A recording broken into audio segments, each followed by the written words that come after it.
تخيل إنك بقالك شهرين في وسط المحيط، مش شايف غير المية والسما. الأكل خلص، المية عفنت، والرجال على السفينة بدأوا يسنوا سكاكينهم وعاوزين يقتلوك ويرجعوا. كولومبوس كان واقف على سانتا ماريا وهو خايف، وفجأة في نص الليل لمح نور بعيد بيتحرك. صرخ بكل قوته: يا رجالة، في أرض هناك! الأمل رجع تاني بعد ما كنا بنودع.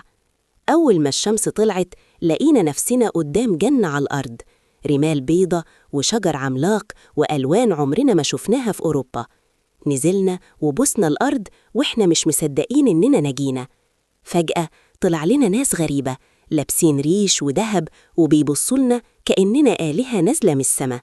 إحنا كنا فاكرين إننا في الهند، ما كناش نعرف إننا في عالم جديد تماماً. بدأنا نشوف الذهب في كل مكان، والعيون بدأت تلمع بالجشع. الرحلة اللي بدأت بهروب من الموت اتحولت لأكبر سباق على الكنوز في تاريخ البشرية. دي كانت أول خطوة في تغيير شكل العالم للأبد.